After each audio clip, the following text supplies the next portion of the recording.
in this video, I'm going to give you details of a Bang & Olufsen music system that you can realistically expect to last you half a lifetime or more. And one that I believe is going to be future-proof for decades to come, now in 2021. Come and join me and find out all the details.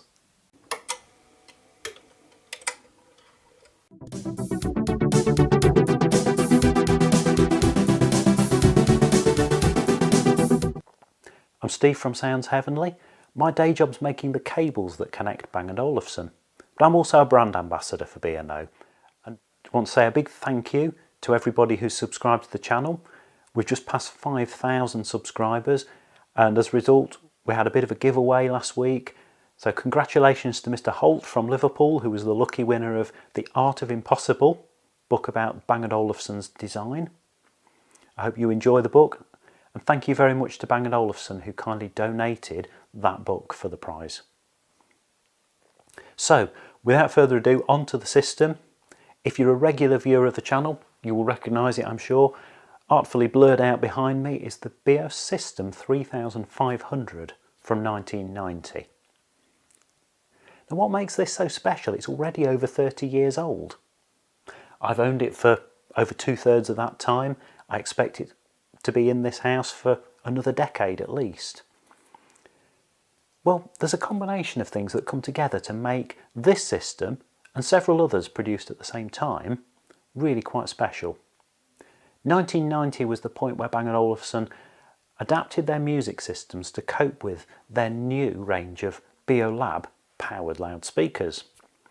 So the music systems made at this point and for the following few years had both power amplifiers built in for passive speakers and power link outputs for active speakers. So you had complete flexibility straight out of the box to use any speakers that suited your room and your lifestyle. I would add at this point that with my role making cables and converters for B&O, you can use any speaker with any system.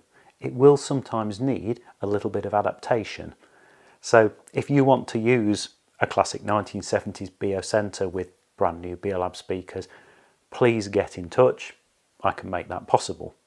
But what's so special here is that this system does it straight out of the box. Along with this was the Beosystem 4500, which had shiny chrome panels, the Beosystem 6500 and 7000, which were following the trend at the time of stacking hi-fi, and there were the all-in-one music centres, the Beocenter 9500 and 9300 that followed it. That's one of the unusual cases where the model number actually dropped in a successive product for B&O. I think that was because the Beocenter 9300 came out in 1993, but if I'm wrong, please correct me in the comments. I'd love to know why the 9300 came after the 9500. Anyway, details aside, these are special as well because they're modular systems. So you have a radio amplifier unit, the Beomaster, a separate CD player, the Beogram CD, a separate turntable, which you see up on the wall here, the Beogram, and then there were also the Beochord cassette decks and recorders that could be added. I'm not a fan of cassettes, so in place of adding a tape input, I've added an Apple Airport Express for music streaming. You could of course add Bang & Olufsen's own Essence or Core music streamers, as well as Sonos Port or Sonos Connect, Bluesound Node 2i, any of a range of Bluetooth or wireless systems could add into this to bring your system up to date for the 21st century. And when the next round of music sources are produced, who knows what they will be, this system will be able to cope with them because it is intended right from the start to be modular and adaptable. And that's the reason that this has travelled through 2 homes with us. It's seen my children grow up, and you probably notice it's a perfect fit on this bespoke pine cabinet because about 20 years ago I had this cabinet made to fit the Beosystem. That's the confidence that I had 2 decades ago, that this system would be staying with me long term. The loudspeakers in this room have changed numerous times in the last 2 decades, but the system that drives them has been the one constant. And that's something that is not down to laziness on my part, it's not down to lack of interest, it's not down to lack of involvement with the hi-fi system. Across different parts of the house, I'm buying and selling and moving on different speakers and different music sources quite regularly. It's something I enjoy doing. I enjoy trying out and testing different products. So this isn't a case that this is a system that sits in the corner of the room, never to be touched. It's used on a daily basis, enjoyed by the whole family. It links 5 different rooms over B&O's master control link network, and it's still here because it's so usable. So I can say with confidence that this will be here for another decade, if not more. So why did I go for the basic model of B&O's range from 1990? The Beosystem 3500 was the poor man's B&O system at the time. The 4500 system that sat above it in the range had 2-way remote control capability and arguably a more attractive shiny chrome finish. The 6500 and 7000 stack systems had more powerful amplifiers. The Beosystem 9500 and 9300s were real distinctive B&O icons of design. Well, maybe there's something in the British psyche that makes us always want to support an underdog, but for me, this system was subtle.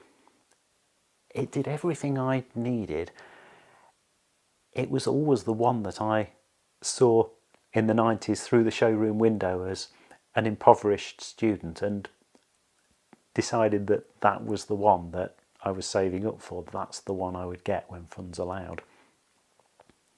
With 40 watts per channel in power amplification, it's a good system. It's strong enough to power most passive speakers.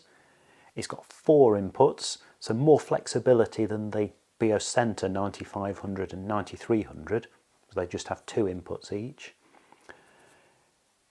It will allow for easy use. So whereas the stacking Beosystem 6500 and 7000s have minimal buttons on the control panels and need the remote controls to get them working fully, this has glass touch panels and allow you to either use a remote or to walk up to the unit, press the panel and work the full range of functions directly from it. I would add actually that you'll see B&O's brochures at the time showed pictures of this system and the 4500 hanging on the wall on special brackets. Don't do this. Don't try this at home. I'll explain why. The glass panels that control these units are fixed with double-sided strong adhesive tape. This was fine in the 1990s, but 30 years on, this tape dries out, loses its adhesion, and inevitably the glass panels fall off and smash on the floor. You can get aftermarket replacements, but they're not the same. So use a cabinet, use a table, but mount it horizontally. The same goes for the 4500 system that use the same panels. By all means, put the turntable up on the wall.